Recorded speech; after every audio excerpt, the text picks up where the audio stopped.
샬롬.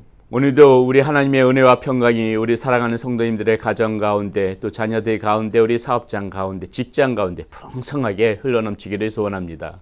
오늘 우리에게 주시는 하나님의 말씀, 누가복음 4장 1절에서부터 15절까지 말씀 가지고 함께 나누도록 하겠습니다. 예수께서 성령의 충만함을 입어 요단강에서 돌아오사 광야에서 40일 동안 성령에게 이끌리시며 마귀에게 시험을 받으시더라. 이 모든 날에 아무것도 잡수시지 아니하시니 날수가 다함에 줄이신지라. 마귀가 이르되 네가 만일 하나님의 아들이거든 이 돌들에게 명하여 떡이 되게 하라. 예수께서 대답하시되 기록된 바 사람이 떡으로만 살 것이 아니라 하였느니라. 마귀가 또 예수를 이끌고 올라가서 순식간에 천하 만국을 보이며 이르되 이 모든 권위와 그 영광을 내가 네게 주리라. 이것을 내게 넘겨준 것이므로 내가 원하는 자에게 주노라. 그러므로 네가 만일 내게 절하면 다 내 것이 되리라. 예수께서 대답하여 이르시되 기록된 바 주 너희 하나님께 경배하고 다만거리 섬기라 하였느니라. 또 이끌고 예루살렘으로 가서 성전 꼭대기에 세우고 이르되 네가 만일 하나님의 아들이거든 여기서 뛰어내리라. 기록되었을 때 하나님이 너를 위하여 그 사자들을 명하사 너를 지키게 하시리라 하였고 또한 그들의 손으로 너를 받들어 네 발이 돌에 부딪히지 않게 하시리라 하였느니라. 예수께서 대답하여 이르시되 주 너의 하나님을 시험하지 말라 하였느니라. 마귀가 모든 시험을 다 한 후에 얼마 동안 떠나니라. 예수께서 성령의 능력으로 갈릴리에 돌아가시니 그 소문이 사방에 퍼졌고 친히 그 여러 회당에서 가르치심에 무사람에게 칭송을 받으시더라. 아멘. 어제 우리는 말씀 가운데 예수님께서 이 침례를 받으셨다는 것에 가지고 우리가 함께 말씀을 나누었습니다. 이렇게 침례를 받으실 때에 성령님께서 우리 예수님에게 임하시고 또 하늘에서부터 하나님의 그 음성이 들려지게 되죠. 자, 이렇게 성령이 충만한 가운데 예수님께서는 지금 어디로 가시느냐? 광야로 가시는 것입니다. 그 광야에 성령에 이끌려 광야에서 40일 동안 계시는데 그 40일 동안 광야에서 이 사탄에게 이 마귀에게 그 시험을 받으시는 장면이 오늘 우리가 함께 나눈 말씀 내용입니다. 자, 그런데 여기서 보니까는요. 이 40일 동안 예수님께서 지금 아무것도 드시지 않고 아무것도 잡수시지 않고 그렇게 40일 동안 계셨다는 것을 오늘 우리가 말씀 가운데서 볼 수가 있습니다. 여러분 여기서 예수님의 이 줄이심, 예수님께서 아무것도 드시지 않았다는 것은 그 무엇을 상징하시는 것이겠습니까? 어떤 결핍을 상징하는 거 아니겠습니까? 여러분 우리도 이 부분을 우리가 한번 생각을 해봐야 된다는 것이지요. 자, 예수님께서 이렇게 줄이실 때에 이 마귀에게 시험을 당하셨습니다. 우리가 이렇게 이 결핍 가운데 있을 적에 우리들 이렇게 시험 당하기가 쉬운데요.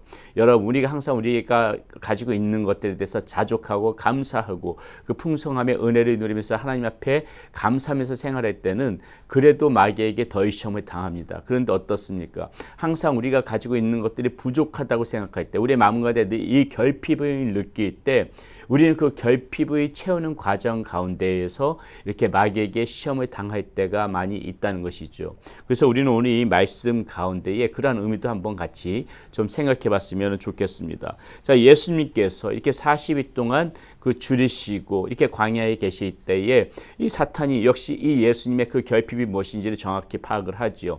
40일 동안 아무것도 잡수시지를 않았으니까는 분명히 그 예수님에게 지금 있는 결핍, 그 배고픔, 그것을 사탄이 알기 때문에 제일 먼저 시험 거는 것이 무엇입니까? 이 돌들을 가지고 떡덩이가 돼서 먹어라. 지금 이렇게 사탄이 시험한다는 것이죠. 여러분 우리의 이 결핍 가운데에서도 사탄은 이렇게 수없이 우리의 결핍을 자극하면서 그 결핍을 채우기 위하여 네가 이것을 해도 된다. 너 이것을 이렇게 해라. 이런 사탄의 음성이 우리의 삶 가운데도 수시로 들려온다는 것입니다. 예를 들어서 이 줄인다는 것이 만약에 우리 어떤 물질적인 결핍으로 비유해서 생각해 보자고요.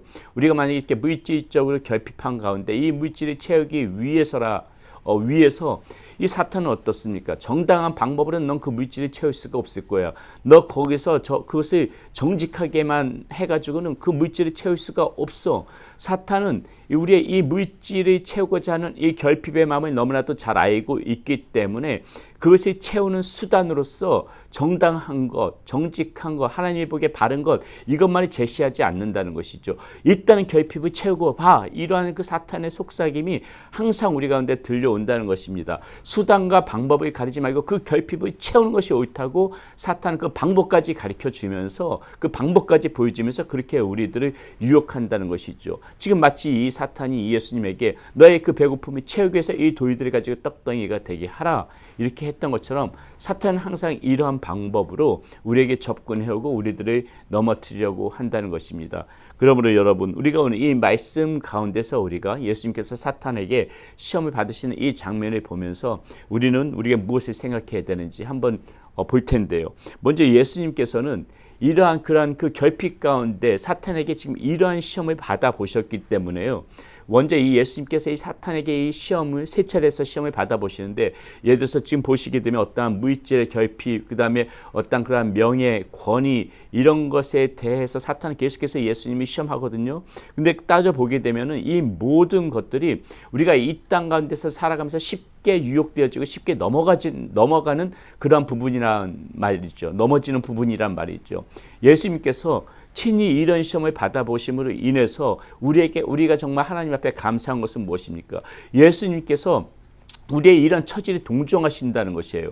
예수님께서 친히 사탄에게 시험을 받아보셨기 때문에 우리가 그런 것에 넘어지는 것에 대해서 하나님께서 이해를 못하시는 것이 아니라, 예수님께서 이해를 못하시는 것이 아니라 예수님 당신 스스로께서 친히 그러한 시험을 당해보셨기 때문에 그러한 유혹에 넘어지는 우리의 이 처지를 예수님께서는 동정해 주시고 그것에 대해서 예수님께서는 이해해 주시고 또 용서해 주신다는 것이죠. 그것이 얼마나 큰 감사입니까? 예수님께서는 육신의 몸을 입고 오셔서 친히 인간이 육신의 몸을 가지고 살아가면서 당해보는 그런 또 유혹당해보는 그런 고통을 친히 당하셨기 때문에 우리의 그 처지를 이해하신다는 것이에요.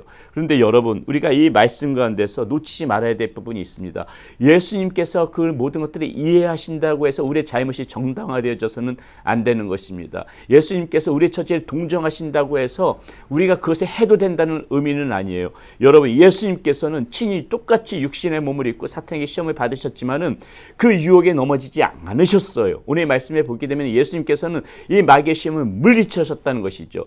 똑같이 영적인 모습으로 예수님께서 물리치신 것이 아닙니다. 인카네이션, 그 성육신, 우리와 똑같은 육신의 몸을 입고 오셔서 같은 시험을 당하셨지만 예수님은 넘어지지 않으시고 물리치셨다는 것이에요. 어떻게 물리치셨습니까? 오늘 보게 되면은 예수님께서 다 말씀으로 물리치신 것을 볼 수가 있어요.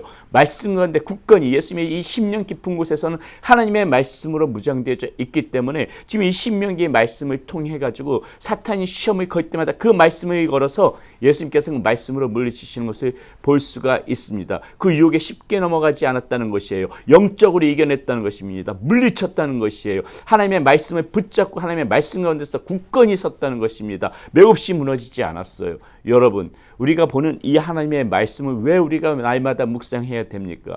이 말씀 가운데서는요, 사탄이 어떠한 식으로 계략을 걸어와도 그것이 무엇이 잘못되어졌는지 영적으로 분별할 수 있는 그 내용들이 이 말씀 가운데 담겨져 있어요. 사탄이 걸어오는 저것이 정말 사탄의 계략이구나, 속임수구나, 잘못됐구나, 나를 넘어뜨리려고 하는 것이구나. 그것을 우리가 어떻게 할 수 있습니까? 이 말씀 가운데서 중심이 잡혀져 있기 때문에 그래요. 이 말씀을 읽다 보게 되면 무엇이 하나님의 뜻인지 우리가 중심을 잡을 수가 있습니다. 그렇기 때문에 이 하나님의 말씀에 그릇된 것을 우리는 물리칠 수가 있는 것이에요. 오늘 이 예수님께서 이 유혹 가운데에 말씀을 물리치시는 이 장면을 우리는 가슴 깊이 생각해 봐야 되는 것입니다. 쉽게 꺾이고, 우리가 연약해서 쉽게 꺾이고, 이것을 가지고 계속해서 하나님 앞에 우리는 핑계 삼을 수 없어요. 우리도 얼마든지 물리칠 수가 있습니다. 이 유혹 가운데에 우리도 얼마든지 이 말씀을 풍성하게 있고 말씀에 붙잡혀 있으면은 이 말씀으로 물리칠 수가 있는 것이에요. 말씀으로 물리칠 때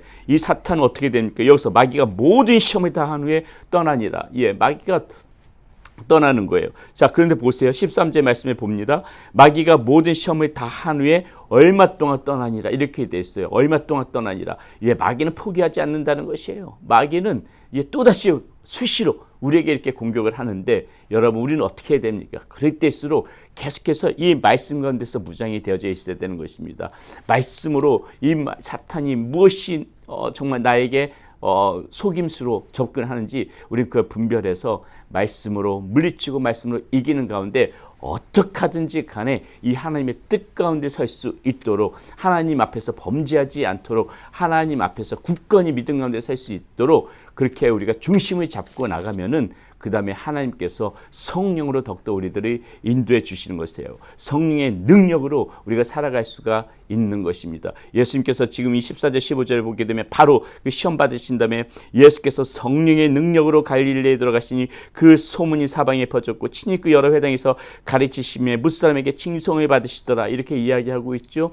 예, 사탄을 우리가 이렇게 물리치면 물리칠수록, 말씀으로 물리치면 물리칠수록 우리에겐 성령의 능력이 더욱더 강하게 덧입혀지는 것입니다. 그렇게 되면 우리는 훨씬 더 이 세상 가운데서 그 쉽게 죄에 굴복하지 않고 넘어지지 않고 성령의 능력 붙잡고 살아갈 수가 있는 것입니다. 사랑하는 여러분, 오늘도 여러 가지 시험 가운데에 살아갈 것입니다. 사탄은 수시로 우리를 넘어뜨리기 위하여 이렇게 달려들 것입니다. 오늘 거기에 대해서 우리가 연약하니까는 그렇게 하는 그런 핑계로 넘어질 생각부터 하지 말고 말씀 붙잡고 말씀으로 물리치고 말씀 가운데 굳건히 서서 성령의 능력을 덧입어 살아가는 그런 사랑하는 성도님들이 되시기를 바라겠습니다. 기도하겠습니다. 아버지 하나님, 우리 안에 이 결핍 때문에 우리는 수시로 사탄에게 시험을 받습니다. 그러나 아버지 하나님, 그것이 핑계가 되어질 수 없습니다. 예수님께서는 사탄에게 그렇게 시험을 받으셨지만 말씀으로 다 물리친 것을 우리는 오늘 말씀 가운데서 보았습니다. 우리도 이 말씀을 늘 품고 말씀을 묵상하고 수시로 말씀 가운데 있으면서 이 말씀으로 이 사탄이 도전해오는 그 계략을 파악하고 영적으로 분별하여 물리칠 수 있는 우리 사랑하는 성도님들이 될 수 있도록 인도하여 주시옵소서. 말씀으로 물리칠 때마다 우리에게 성령의 능력이 덧입혀질 줄 믿습니다. 그 성령의 능력 붙잡고 살아가는 가운데 더욱더 주님의 보호하심 가운데 인도하심 가운데 믿음 가운데 굳건히 살아가는 오늘 하루도 하나님의 바른 자녀로 살아가는 그러한 우리 사랑하는 성도님들이 될 수 있도록 인도하여 주시옵소서. 우리 주 예수 그리스도의 이름으로 감사하며 기도드렸습니다. 아멘.